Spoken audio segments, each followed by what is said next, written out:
Good morning and welcome to Gana shot. Gana shot में आप सबका स्वागत है। Today we're going to talk of rare earths in India. Rare earths these days are in the news.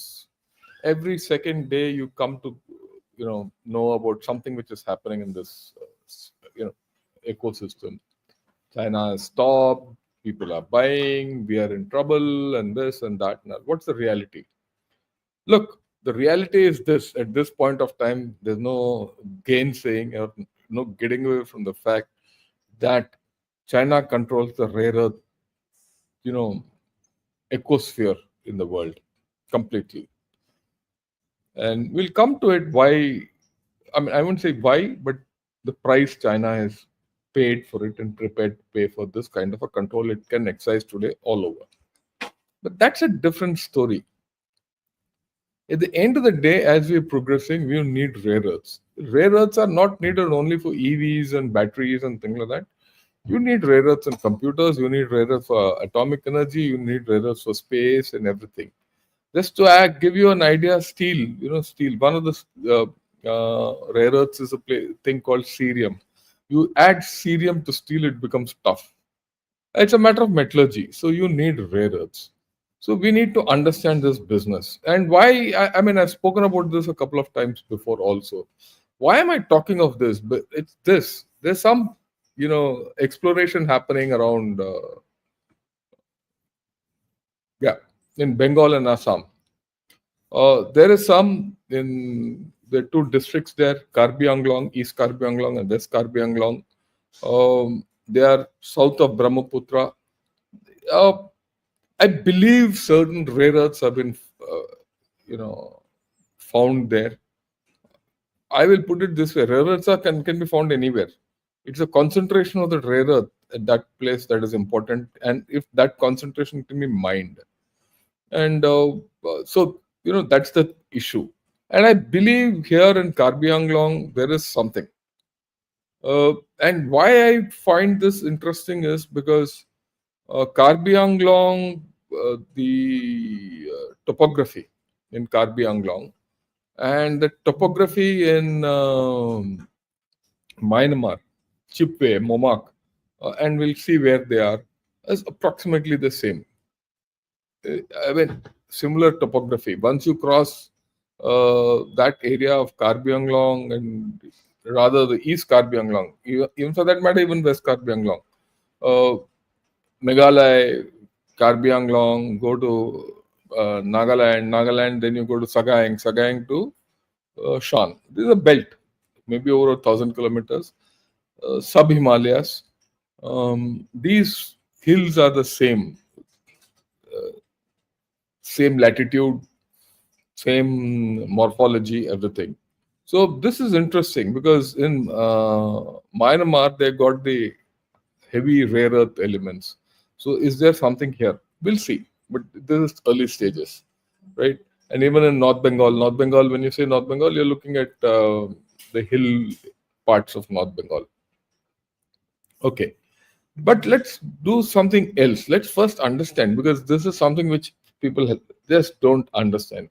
Let's talk of rare earths as, a monolithic kind of a story. It's not a monolith.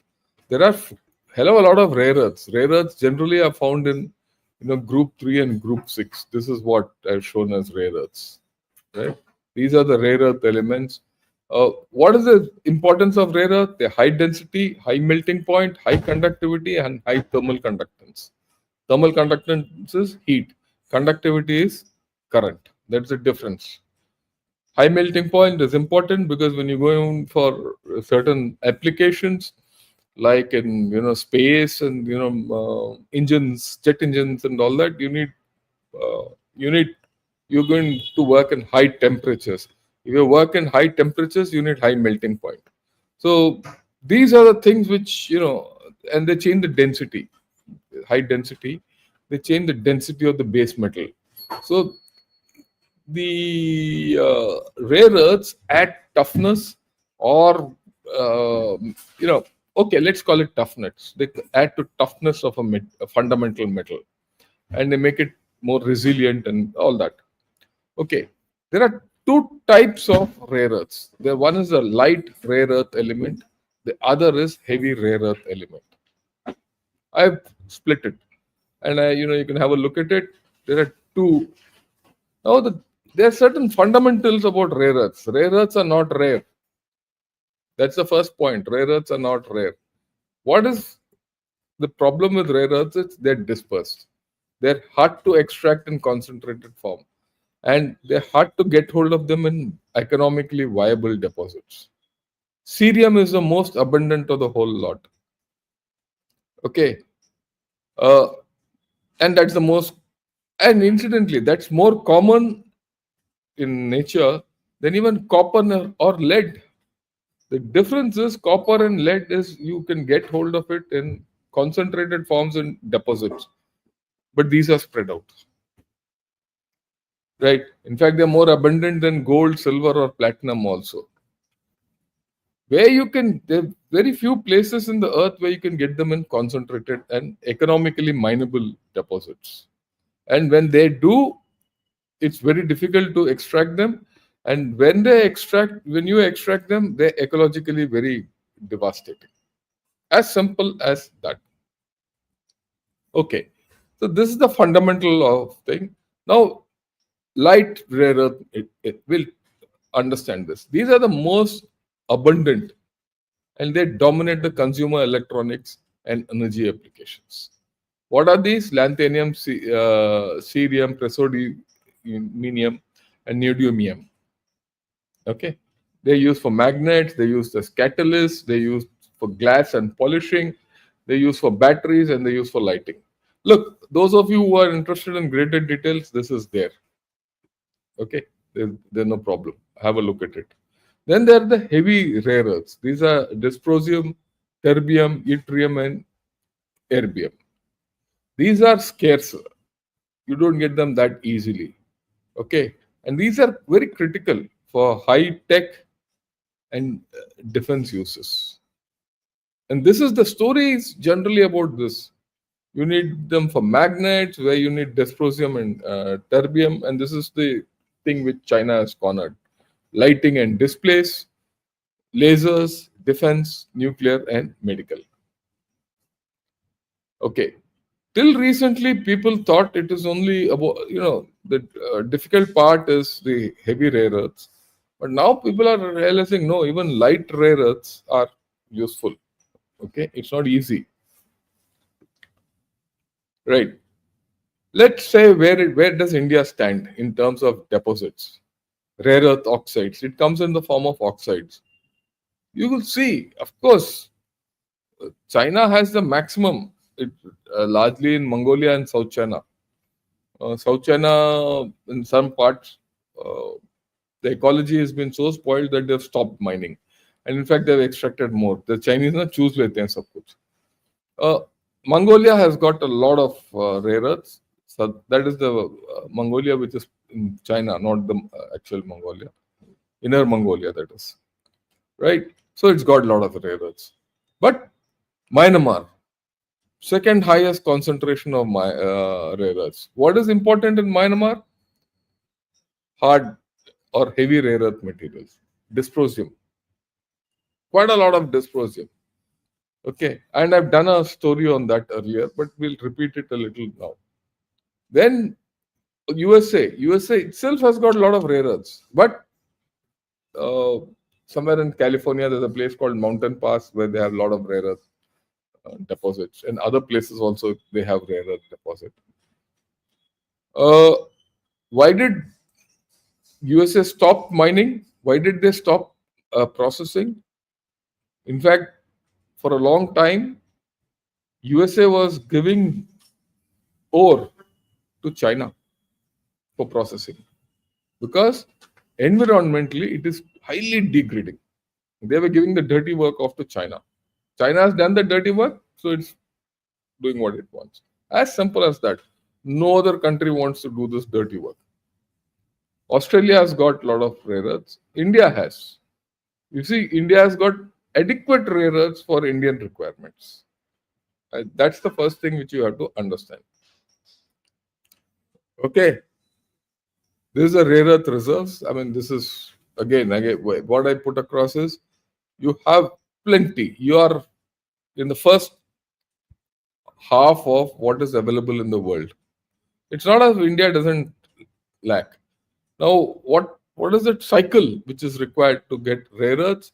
You get the rare earth, or rather, wherever the raw material is, you put into a solvent that precipitates, and then it is put through centrifuges, something like the nuclear uranium enrichment process. You enrich it through centrifuges, then you calcify it, and then you do sieving, blending, lab testing, AO, and then you get the final thing. It's virtually true for almost all minerals. But the problem in this raw material to solvent extraction is a major problem for rare earths. Because what you have to do is you have to put the solvent into ground and get that out. And in the case of rare earths, especially in Myanmar, they are putting oxalic acid. They're leaching it with oxalic acid and water. Oxalic acid and water are pumped into mountain sides. And that whole thing precipitates out and it's collected in tanks, then it is washed in tanks, and all that, and due to rains and all that water goes into the rivers, and then people get cancer.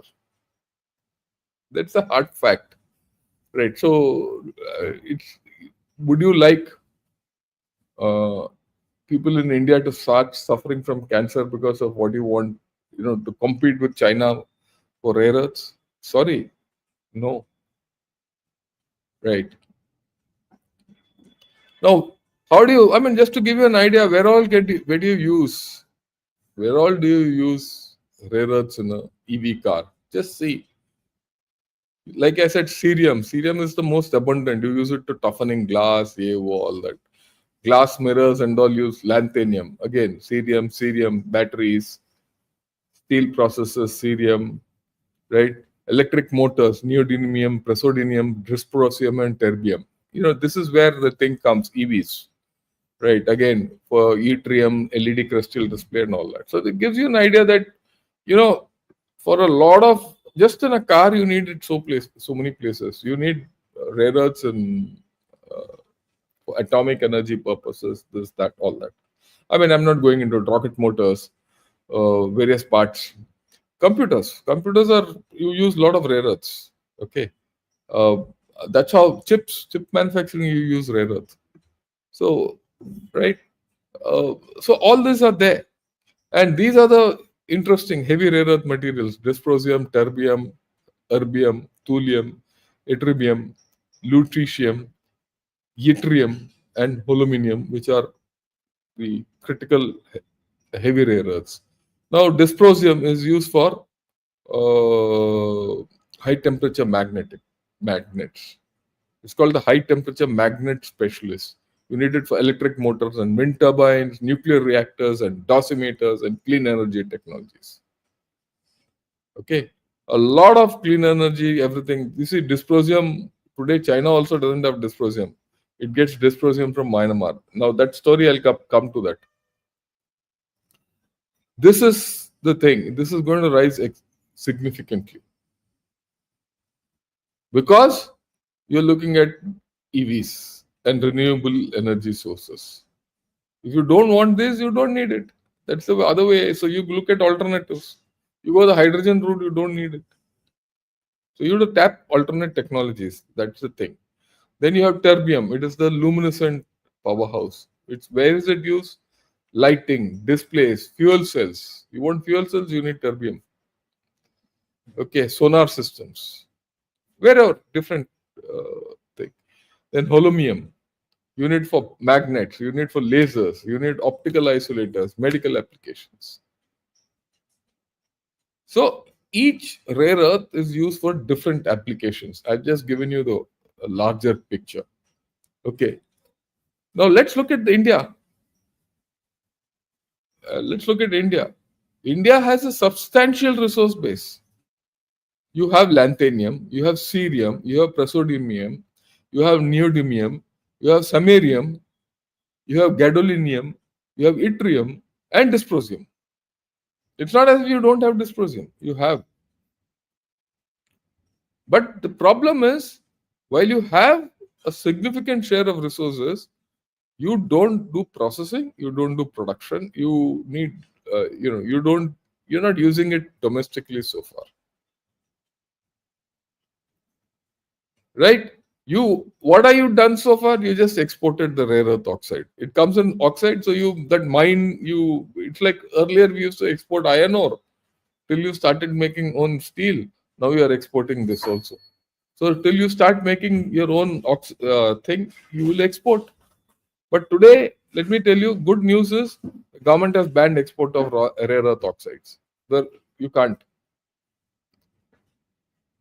So obviously, the government is on track to make something in India, and we'll talk of it. Right. Uh, what is it? What has the government done? Government has instituted some PSU under the Atomic Energy Department of Atomic Energy called Indian Rare Earths Limited. So just have a look. It's a fledgling organization, but it's growing. Okay. This is it.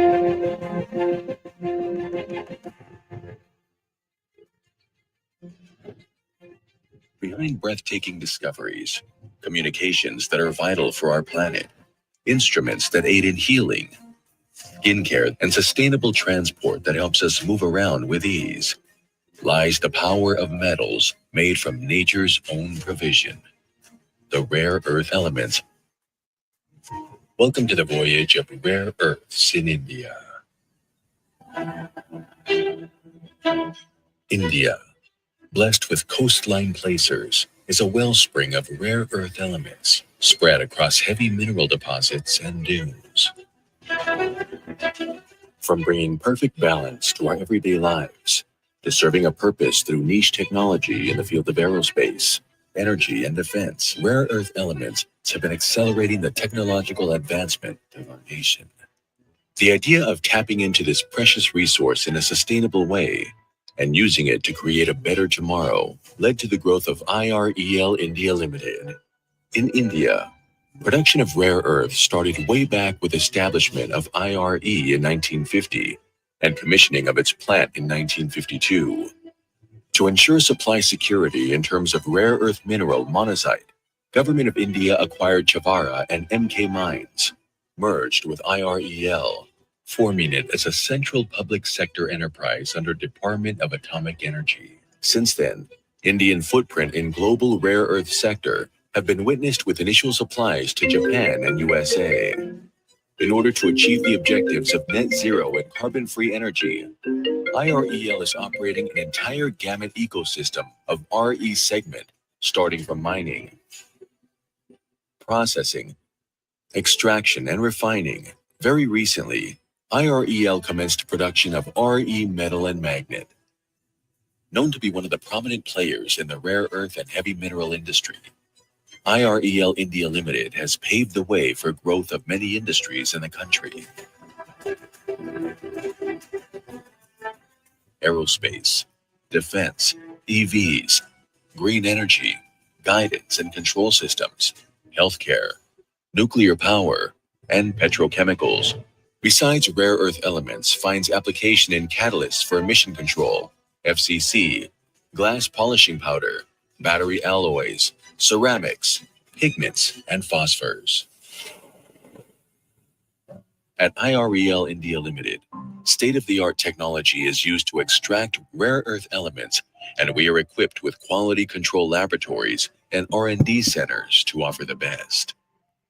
IREL India Limited has been evolving over the years in terms of the extensive product range that meets the highest global quality standard. Among IREL's ambitious projects is Rare Earth Theme Park at Bhopal. As a part of this, we have established a rare earth and titanium theme park, where an industrial engineering is carried out to upscale the scientific principles proven in the laboratories to pilot scale.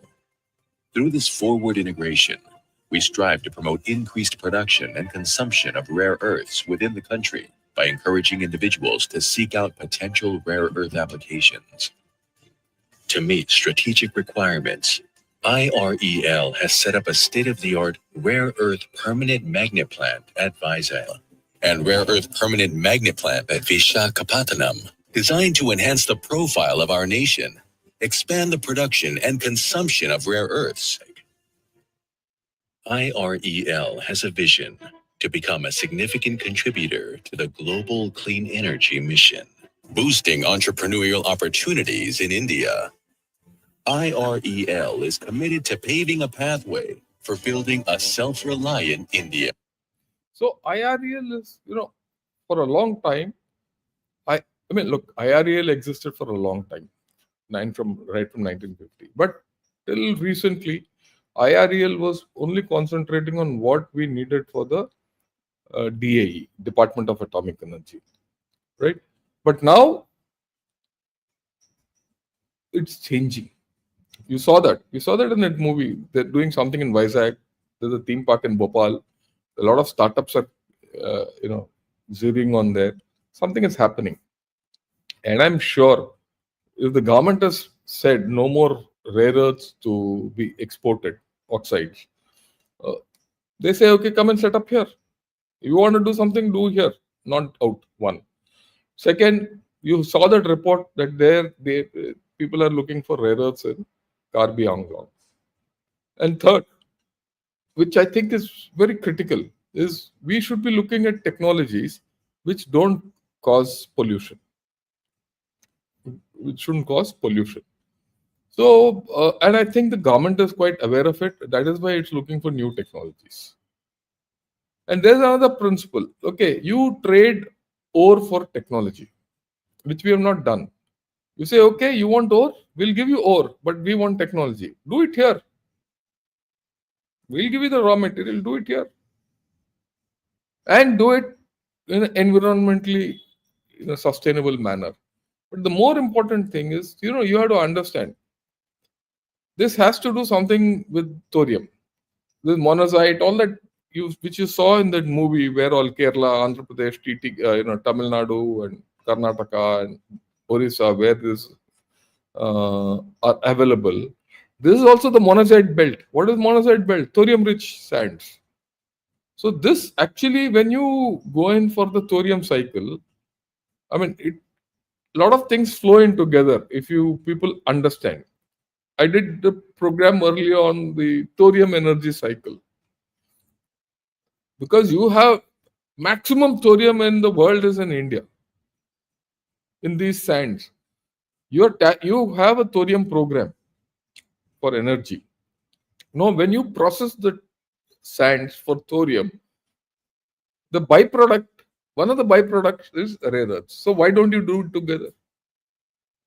If you conflate this and that, and you use your thorium for your nuclear purposes, and you use your rare earth, I mean, which you get out of it for other purposes, the same raw material. A lot of other things will come out.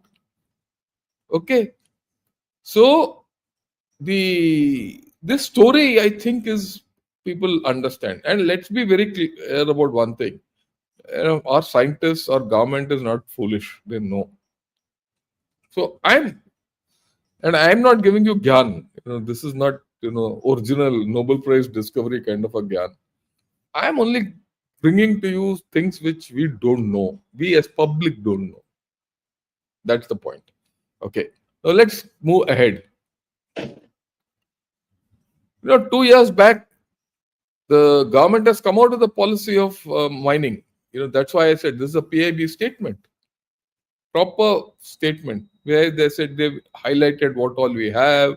It says we are the fifth largest resource in the world, but our resource is significantly lean. It is tied with radioactivity. That's why I said thorium.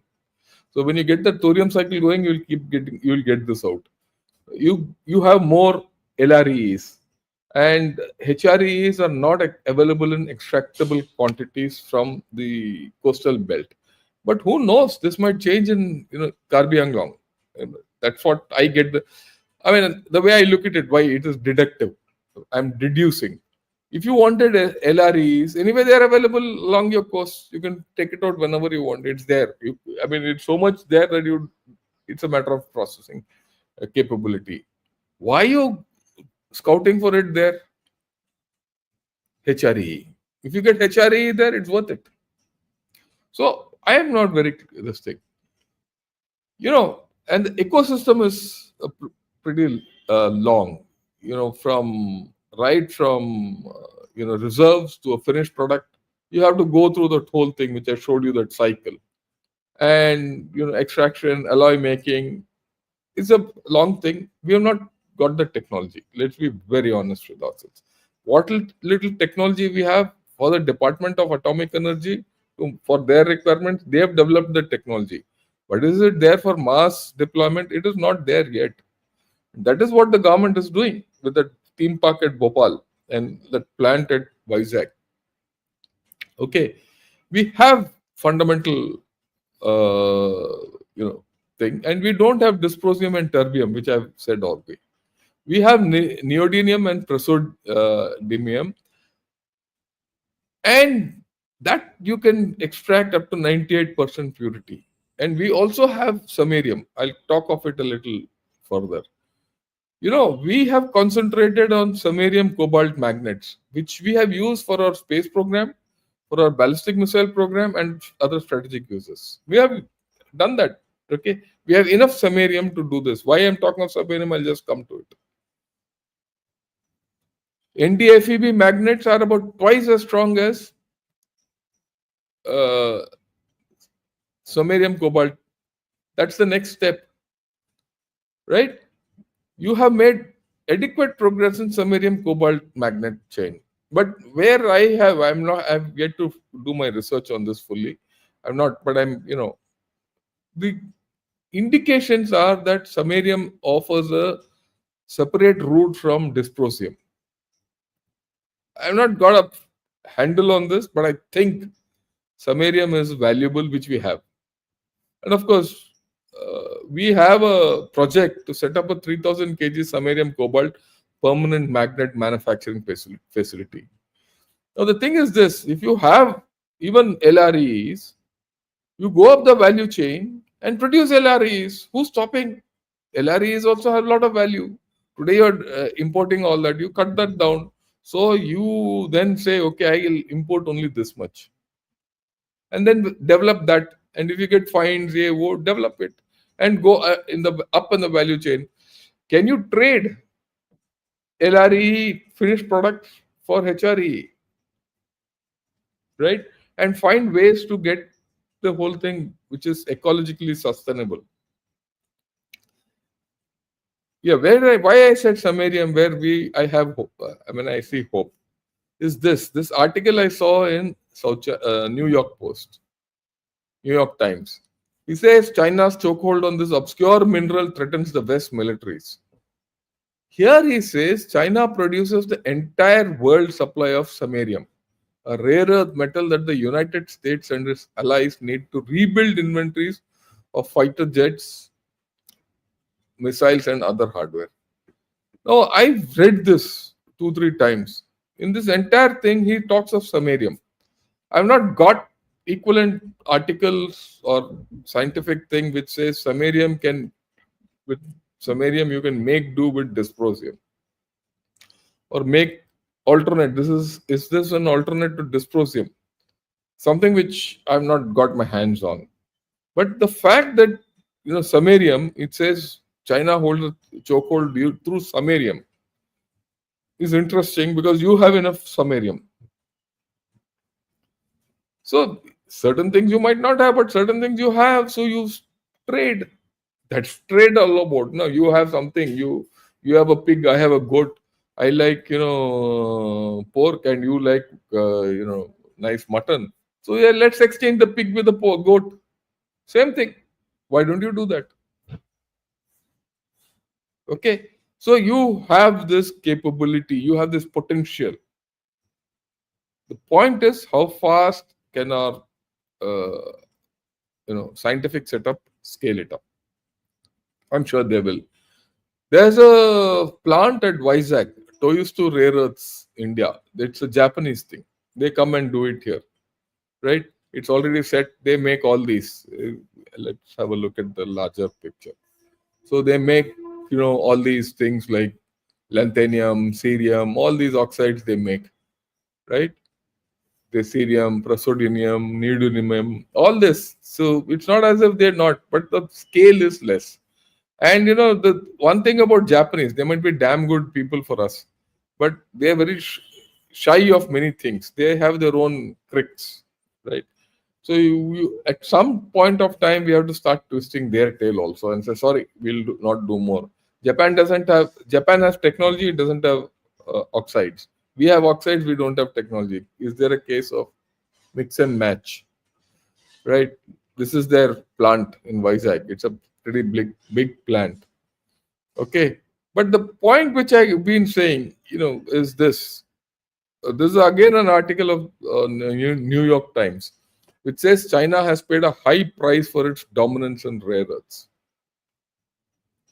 Okay. This is a kind of slush tanks which are abundant in China.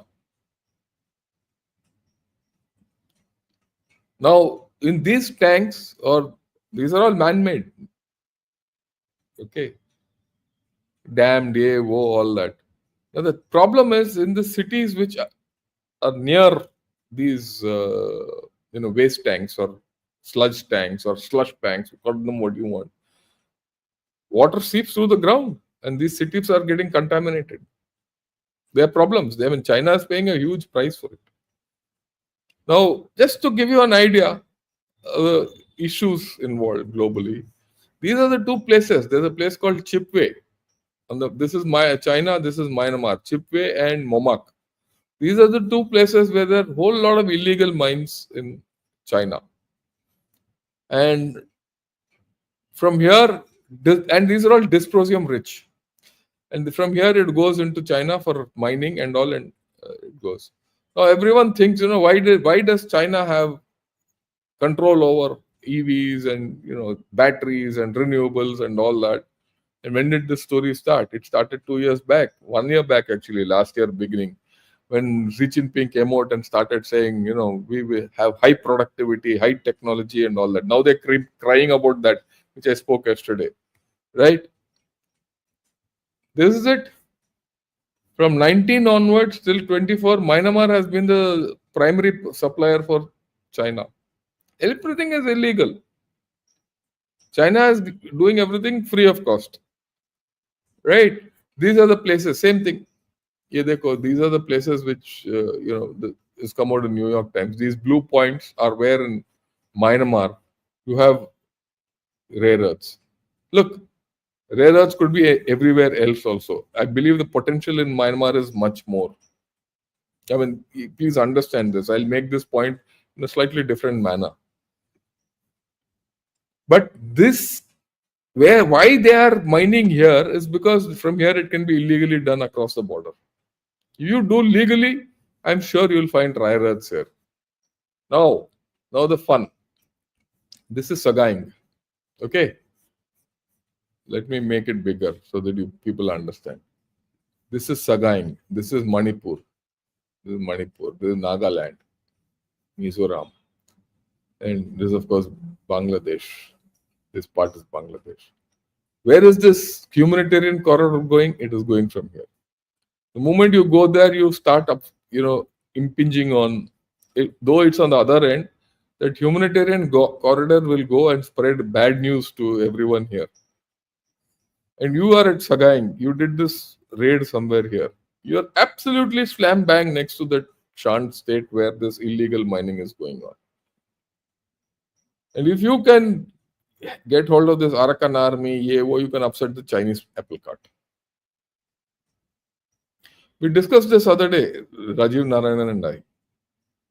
And what are the Americans doing? They want to get in here through this. They want to get in through here and upset this apple cart. How are they upsetting this apple cart? They're spreading gyan to local people. Why? You will get cancer. And there are people who are getting cancer. Environmental concerns are being raised. So locals are now rebelling against Chinese. That's why the part of Chinese saying, putting curbs on export of rare earths is not because they're controlling.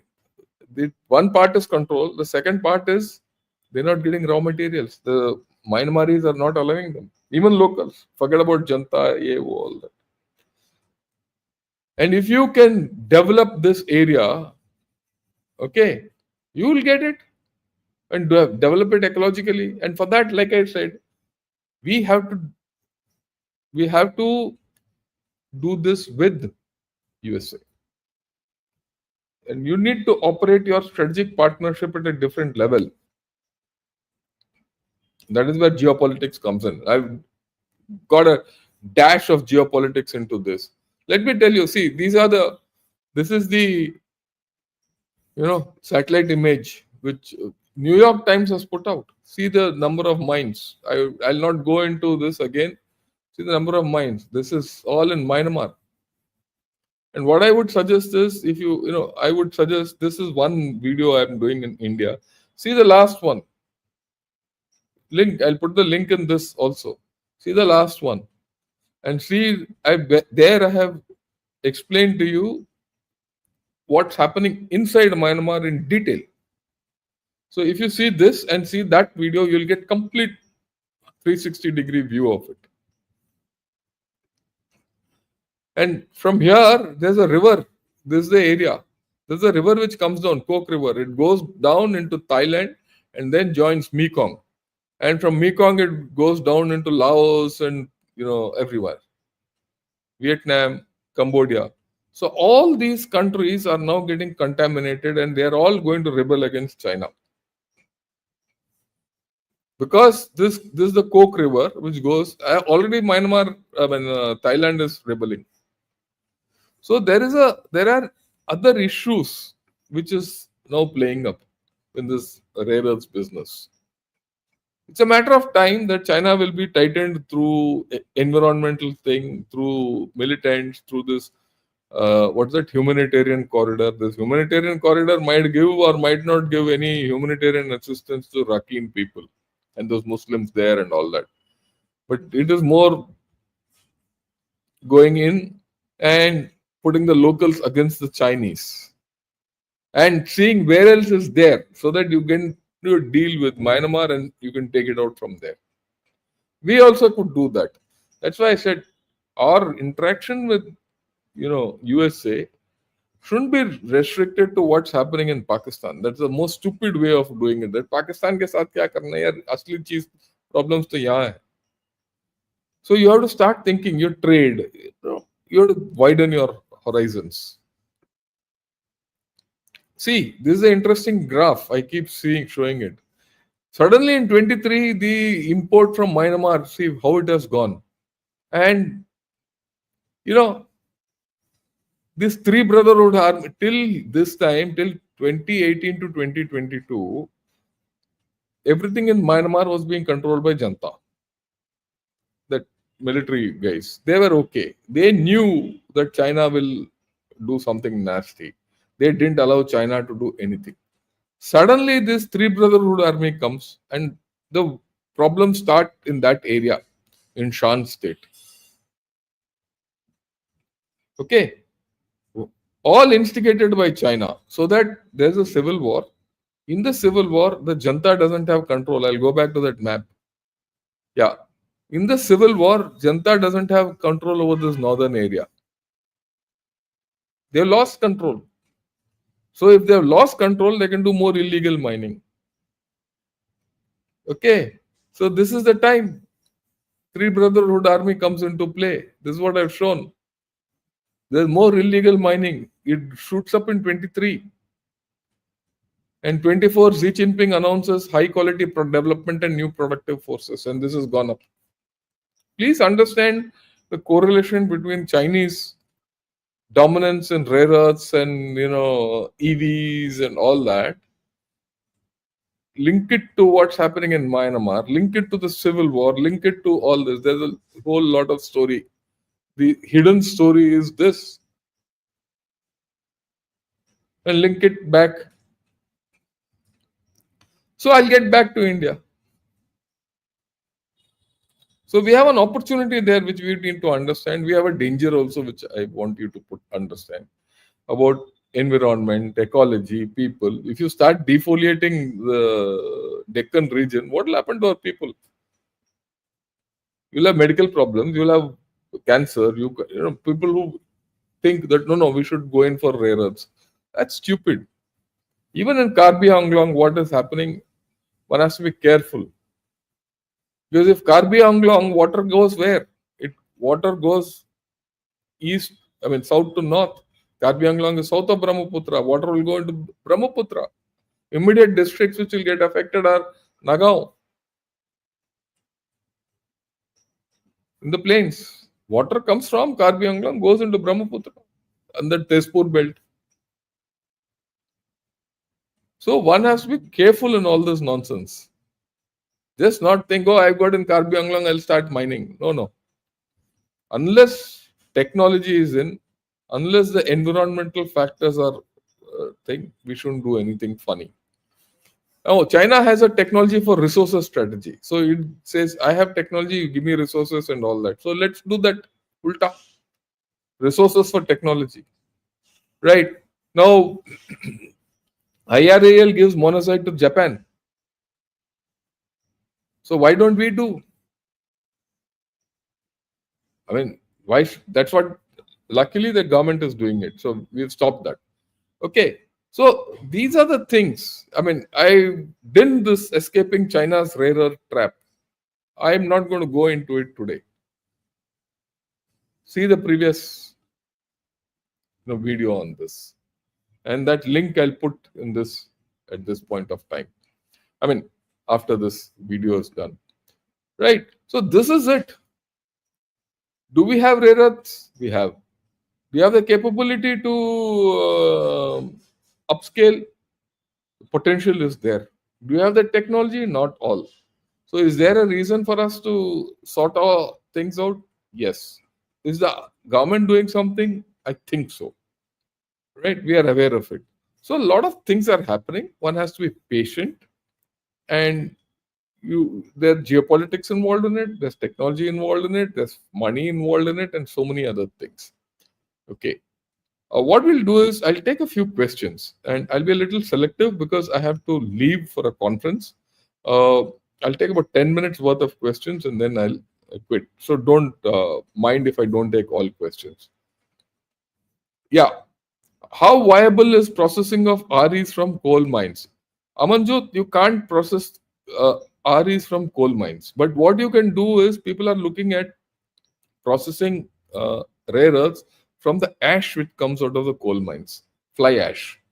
After all, when you burn coal, there's ash which comes out. People say that there is a lot of rare earths in that. So if you can trap that ash through water and things like that, you can extract rare earths. Is a thing, but it's in initial stages of research. Great presentation, sir. Fantastic video. Thank you. Yeah. How much time do you think it will take us to mine, process rare earths which are in India? We are already doing it. It's an expansion of capacity. Right. Google says radioactive waste is the main pollutant during extraction of rare earth. Yeah, it is right. You have to. At least in India, it will come thorium. So that's why I said if you conflate thorium extraction with this, things will be okay. Yeah, if we refine rare earth in J&K, can't we dump waste? No, look, that's not the way you'll live life. Okay, firstly, there are no rare earths in J&K. Yeah, well, they just aren't there. So let's not do all this. Yeah, few years there were news that people were smuggling sands containing thorium out of Kerala. Yeah, probable.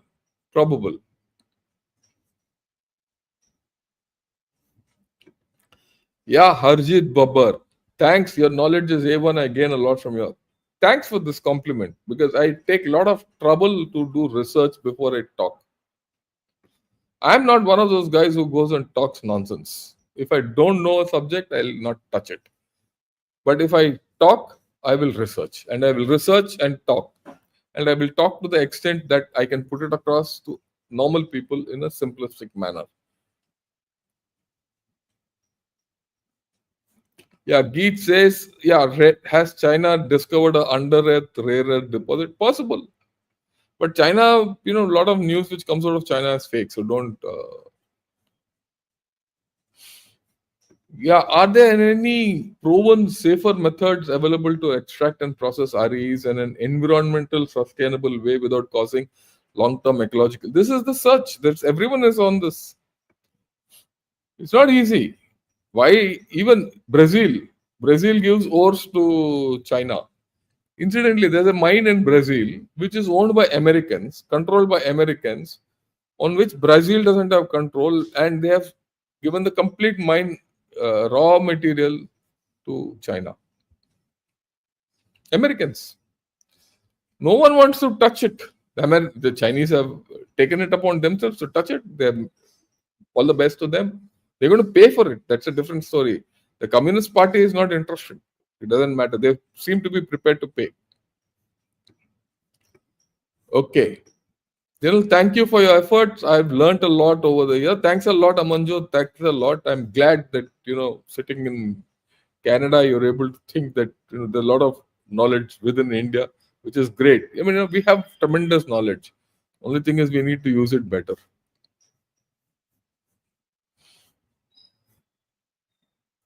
Is there a difference between Chinese and Japanese tech processing technology? I really don't know. I'll be very honest with you. But my guess is Japanese are better in certain parts. But China has mastered this thing because it found China has mastered HREs and LREs, the whole value chain.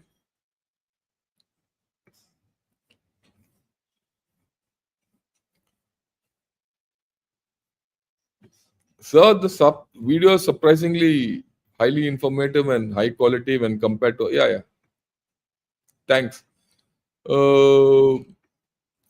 Hans says problems with rare earth mining is pollution of rivers. Yes, I agree with you. That's why China's rivers are most polluted.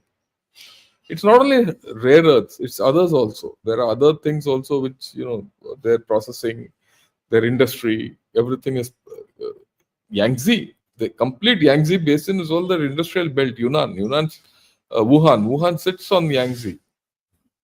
Gone. Oh, thanks, Kunal. Thanks for watching all these from New Zealand. Yeah.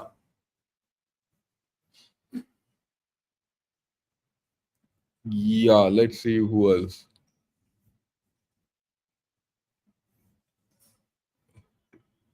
Yeah, RE is RE hard to handle like uranium? Does it have? No, it's not hard to handle, but it's hard to extract.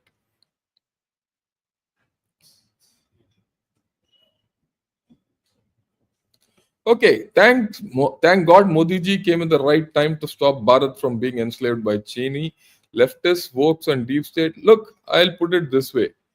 While I respect Mr. Modi and he's done a hell of a lot, but I will not also absolve him. Please remember, when he was as chief minister of Gujarat, he went gung ho on China. He went gung ho on China till 2018-19. The number of times he and Xi Jinping have met at various places to take things ahead with China, not funny. So don't just think that he's a politician. He's got his views. He's done what he has to do. He shares equal blame for the situation we are in. It is only after Eastern Ladakh 2020 that he's changed. And I'm glad. I'm glad the Chinese have made him change his thinking. Otherwise, you would have found half of China here. Don't forget 2014 when he and Xi Jinping sat on a Jula and were loafing around. So I'll be very unbiased in my thinking. I do agree. In fact, the Congress people and Mr. Manmohan Singh ruined things. Okay, at that from 2004 to 2014 on many of these issues. But equal blame goes to BJP. Don't think our major parties can be absolved of what state we are in because of our they're dealing with China. After all, who signed that MOU with China, giving Tibet away to China completely? BJP government.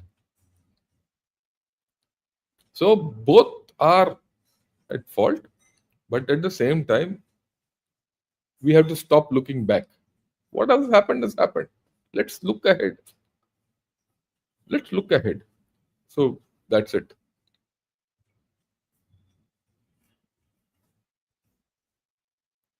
Yeah. Okay. Right. I have actually run out of time today. Right. Sorry, guys, because I have to. Yeah. Good morning, Malika. Morning.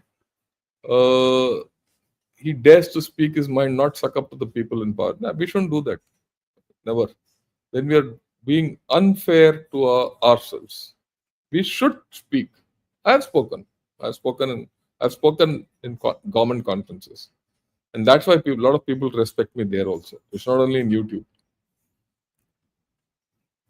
Yeah. What is your question, Shastriji? Let me see where your question is. Last question I'll take, and then I'll have to leave. I don't see your question. There's your question. Issue. Yeah, you still need to deal with radioactive byproducts. That's the big with rare earth processing. I told you, if you do the thorium cycle, you get into the thorium cycle, which we have to. It's a matter of time. I would put it this way: part of the thorium cycle, the byproduct is rare earth, so you should conflate the two, right?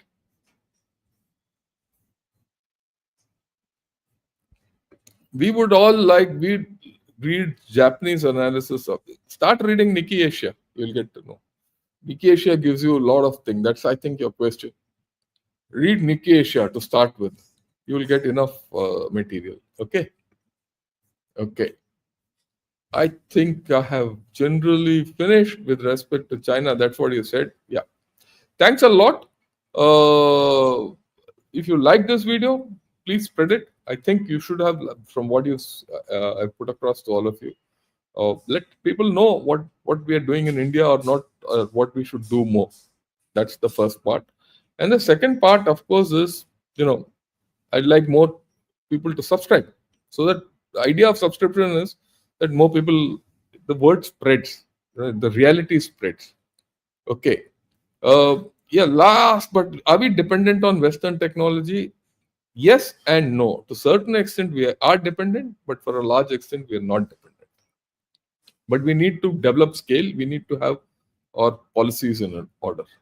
Okay. With this, thank you. Have a great day.